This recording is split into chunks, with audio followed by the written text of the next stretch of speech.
위원장 고민정입니다. 최근에 있었던 EBS 유시춘 이사장실을 검찰이 압수수색한 이 사태에 대해서 저희 민주당이 입장을 밝히고자 이 자리에 섰습니다.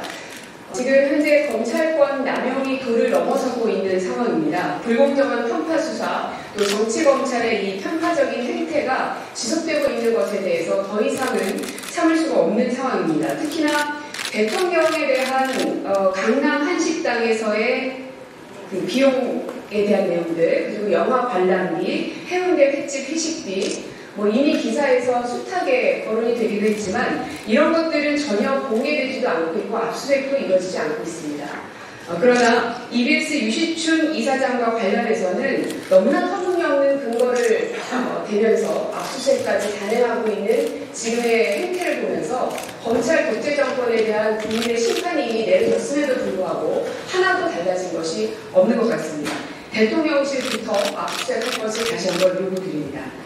자, 그럼 먼저 저희가 준비한 성명서를 낭독하고 이후에 또 질답을 통해서 기자님들의 질문을 받도록 하겠습니다. 준비된 성명 먼저 읽겠습니다.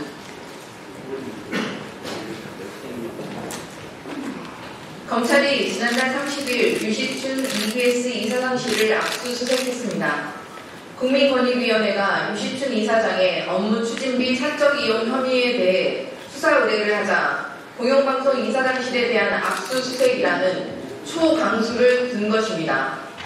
앞서 방통위는 유시춘 이사장 해임 청문 절차에 착수한 바 있습니다. 권력기관을 동원한 이사장 흔들기와 궤를 같이 한 것인지 월간조선 편집장 출신 인사가 오늘 EBS 부사장으로 임명될 예정이고 EBS 사상 최초로 부사장 취임식까지 연다고 합니다. 검찰의 EBS 압수수색은 정당한 검찰권 행사가 아닌 언론 장악 들러리를 위한 검찰권 남용입니다. 출범 후 줄곧 비판 언론 탄압을 일삼은 윤석열 정권은 공영방송 장악을 위해 국민권익위원회, 감사원, 검찰 등 권력기관까지 동원해 공영방송 장악에 걸림돌이 되는 이사들을 압박해왔습니다. 남영진 KBS 이사장과 MBC 대주주인 방송문화진흥회 권태선 이사장에 대해서도 권익위가 업무 추진비 사적 사용 등의 혐의를 씌우고 방송통신위원회가 해임 절차에 나선 바 있습니다. 그러나 방통위에 의해 해임된 권태선 이사장은 법원이 해임 집행 정지 신청을 받아들이면서 복귀한 바 있고 권익위가 업무 추진비 사적 사용 혐의가 있다며 수사 의뢰한 박문진, 김석환 이사에 대해서도 부산경찰청이 혐의 없음 결정을 내린 바 있습니다. 독립성을 팽개치고 언론장악 들러리를 선 권익위와 방통위의 민낯이 법원 등의 결정으로 드러난 것입니다.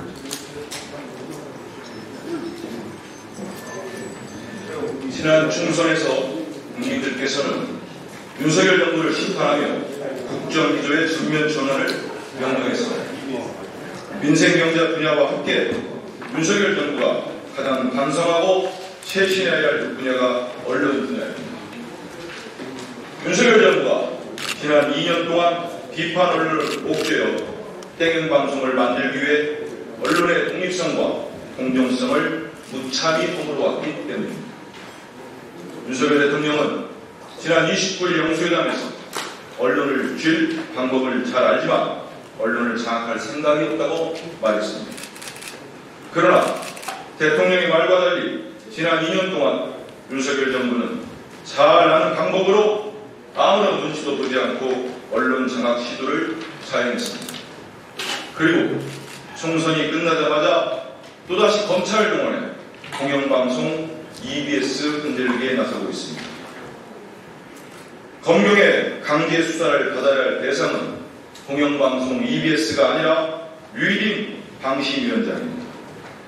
민주당은 청구민원으로 민간 독립기구 방심위를 정권 참고 심의기관으로 전락시킨 류일임 방심위원장을 지난 1월 서울 남부지검에 고발 조치했으나 양천경찰서로 이첩된 후 현재까지 피고발인 조사조차 이루어지지 않고 있습니다.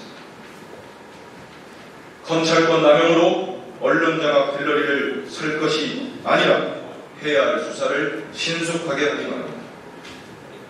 윤석열 정부는 총선에서 드러난 민의를 겸허히 수용하고 무도하고 부당한 언론장악 시도를 당장 멈춰야 합니다. 민주주의 근간을 훼손하는 언론 탄압을 계속한다면 국민들께서 용납하지 않으실 것입니다. 민주당은 언론 장악의 진상을 규명하고 언론 탄압 폭주를 막기 위한 국정조사 추진 등 모든 수단을 강구할 것입니다. 2024년 5월 3일 더불어민주당 언론자유대책특별위원회 및 당선자 35명 일